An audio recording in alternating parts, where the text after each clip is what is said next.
ఛానల్లోకి స్వాగతం.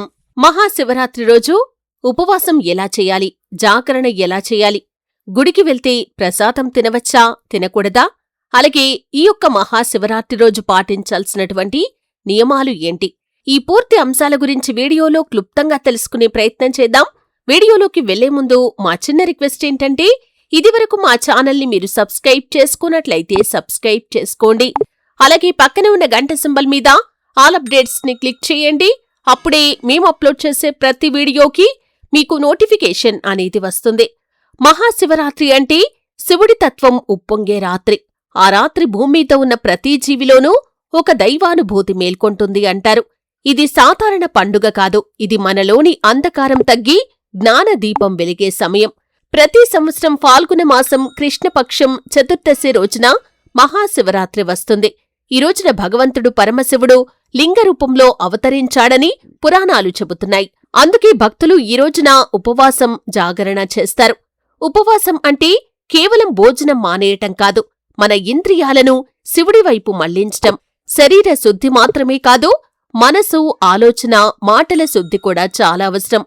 అయితే ఉపవాసానికి ముందు రోజు అంటే మహాశివరాత్రికి ముందు రోజు రాత్రి భోజనం తక్కువగా అంటే లైట్గా తీసుకోవాలి. ఉదయం లేవగానే గోమూత్రంతో కాని లేదా నీటితో కాని శరీరాన్ని శుద్ధి చేసుకుని స్నానం చేయాలి. మనస్సులో సంకల్పం చేసుకోవాలి, ఓం నమశివాయ అని. భగవంతుడు పరమశివుణ్ణి కృపతో నేడు శివరాత్రి ఉపవాసం చేస్తాను, నా మనస్సు, మాట, కర్మ శుద్ధిగా ఉండాలని సంకల్పిస్తున్నాను అని మనస్సులో సంకల్పం చేసుకోవాలి. అయితే ఉపవాసం చేసే రకాలు కొన్ని ఉంటాయి. దాంట్లో ఒకటి నిరాహార ఉపవాసం. నీళ్లు కూడా తాగకుండా శివుణ్ణి ధ్యానం చేస్తూ గడపటం. ఇది గాఢ భక్తులు చేసే విధానం. మీకు ఆరోగ్యం సహకరిస్తే కనుక ఈ విధంగా నిరాహార ఉపవాసం చేయవచ్చు. అలాగే మరికొందరు ఫలహార ఉపవాసం చేస్తారు. పండ్లు, పాలు, నీరు మాత్రమే తీసుకోవటం చాలామందికి ఇది సాధారణమైన పద్ధతి.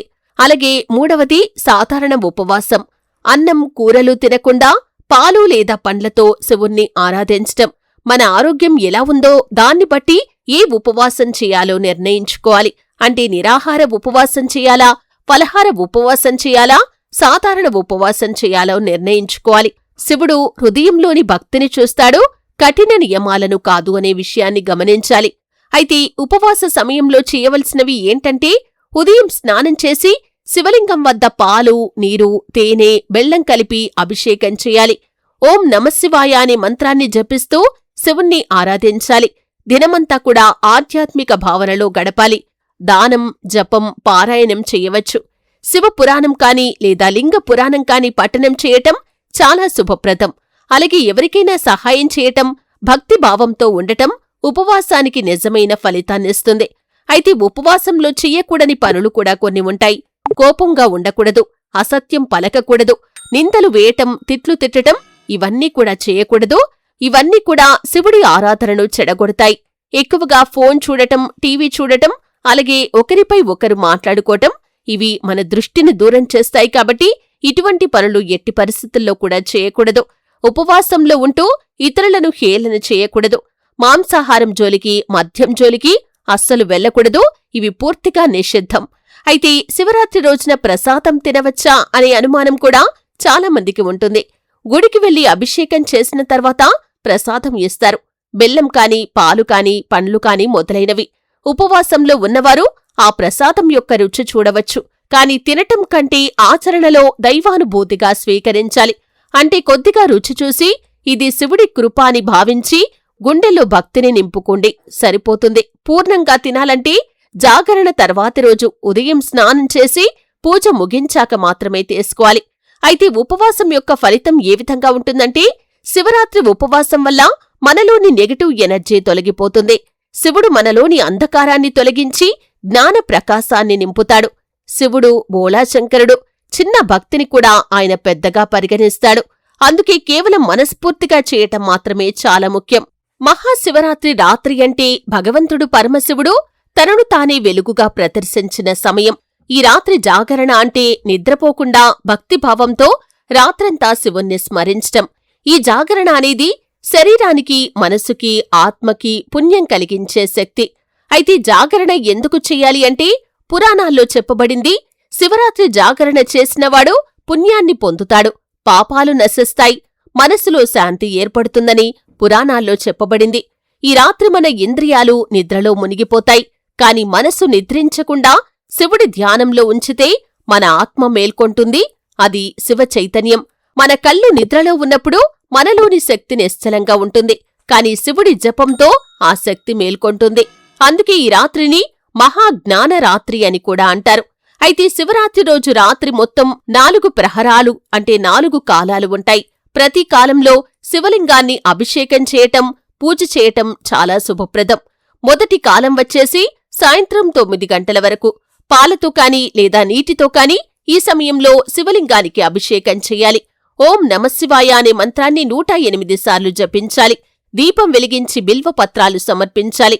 ఈ సమయంలో మనస్సు శాంతంగా ఉంచి శివుడి తత్వం గురించి ఆలోచించాలి. రెండవ ప్రహారం అంటే రెండవ కాలం 9 గంటల నుండి 12 గంటల మధ్యలో తేనె, చక్కెర నీరు, గంగాజలం లేదా పంచామృతంతో శివలింగానికి అభిషేకం చేయాలి. మహామృత్యుంజయ మంత్రం లేదా శివ తాండవ స్తోత్రాన్ని పఠించాలి. కుటుంబ సభ్యులు లేదా స్నేహితులతో కలిసి శివనామస్మరణ చేయటం మంచిది. మూడవ ప్రహరం రాత్రి 12 గంటల నుండి 3 గంటల వరకు. ఇది అత్యంత పవిత్రమైన సమయం. ఈ సమయంలో శివుడు విశ్వమంతా శక్తిగా వ్యాపిస్తాడనే నమ్మకం ఉంది. కొంచెం ధూపం, దీపం, పుష్పాలు సమర్పించి ధ్యానం చెయ్యాలి. ఈ కాలంలో నిద్రకు లోను కాకుండా జాగరూకంగా ఉండాలి. కొందరు శివ భజనలు, శివ తాండవ నృత్యం చేస్తారు. ఇక 4వ ప్రహరం ఉషోదయం ముందు అంటే 3 గంటల నుండి 6 గంటల వరకు. ఈ సమయంలో నీటితో శివలింగానికి అభిషేకం చేసి తెల్లవారుజామున హారతి చేయాలి. ఈ సమయం శివుడు భక్తుల కోరికలను తీర్చే సమయం అంటారు. సూర్యోదయం తర్వాత పూజ ముగించి ఉపవాసాన్ని విరమించాలి. అయితే జాగరణ సమయంలో శివమంత్రాలు జపించాలి. శివ భజనలు వినటం లేదా పాడటం చేయాలి. శివుడి కథలు, పురాణాలు వినటం, దీపం వెలిగించి ఇంటి వాతావరణాన్ని పవిత్రంగా ఉంచటం చేస్తే శుభప్రదమైన ఫలితాలు మీకు కలుగుతాయి. జాగరణలో ఉన్నప్పుడు ఉపవాసం పాటిస్తున్నవారు నీళ్లు లేదా పాలు మాత్రమే తాగవచ్చు. కాఫీ, టీ వంటివి తాగకపోవటం మంచిది. మనస్సు ఆధ్యాత్మికంగా ప్రశాంతంగా ఉంచే పానీయాలు పాలు, నీళ్లు మాత్రమే. ఎక్కువగా మాట్లాడటం, అల్లరి చేయటం ఈ సమయంలో అస్సలు చేయకూడదు. జాగరణ అంటే భక్తి భావంలో ఉండటం. శరీరాన్ని బలవంతంగా నిద్రలేపకండి. బదులుగా ధ్యానం, జపం చేయండి. ఎక్కువగా సౌండ్ పెట్టి పాటలు పెట్టకూడదు. శాంతంగా భక్తిభావంతో ఉండే శివగీతాలు వినండి. శివరాత్రి రాత్రి నిద్రించకుండా జాగరణ చేసినవారు పాప విమోచనాన్ని పొందుతారు. మనసులోని చీకట్లు తొలగిపోతాయి. భక్తిభావం పెరుగుతుంది. ఆత్మలో శివ చైతన్యం మేల్కొంటుంది. శివుడు మన హృదయంలో ఆవిర్భవిస్తాడు. శివరాత్రి రోజు శివాలయంలోకి వెళ్ళాక నేరుగా గర్భగుడికి వెళ్లకూడదు. ముందు నందిదేవుణ్ణి నమస్కరించాలి. నంది చెవిలో మన కోరికలు చెబితే అవి శివుడి చెవికి చేరుతాయనే నమ్మకం. పాలు, నీరు, గంగాజలం లేదా పంచామృతంతో శివలింగానికి అభిషేకం చెయ్యండి. బిల్వపత్రాలు 3 ఆకులతో అభిషేకం చెయ్యండి. ఇవి 3 లోకాలకు సంకేతం. అలాగే శివుడికి పుష్పాలు సమర్పించండి. తెలుపు రంగు పుష్పాలంటే శివుడికి చాలా ప్రీతిపాత్రం. ఓం నమశివాయ అనే మంత్రాన్ని జపిస్తూ పూజ చెయ్యాలి. చివరిగా హారతి చేయాలి, దీపం చూపించాలి. ఈరోజు శరీరం, మనసు, ఇల్లు అన్నీ పవిత్రంగా ఉండాలి. ఎందుకంటే ఈరోజు శివశక్తి భూమి మీద విస్తరిస్తుంది. ఏ ప్రాణికి హాని చేయకూడదు. చిన్న చీమకి కూడా కష్టం కలగకుండా చూసుకోవాలి. అబద్ధం మాట్లాడకూడదు. శివుడు సత్యస్వరూపుడు కాబట్టి ఈరోజు సత్యం మన మాటల్లో ఖచ్చితంగా ఉండాలి. ఎక్కువగా మాట్లాడకుండా ఓం నమశివాయ అని జపం చేయటం మంచిది. ఈ మంత్రం మన మనస్సును శాంతపరుస్తుంది. ఫలహారం తీసుకున్నా కూడా ఎక్కువగా తినకూడదు. పాలు, పానీయం, పండ్లు సరిపోతాయి. రోజంతా శివుని స్మరణలో గడపాలి.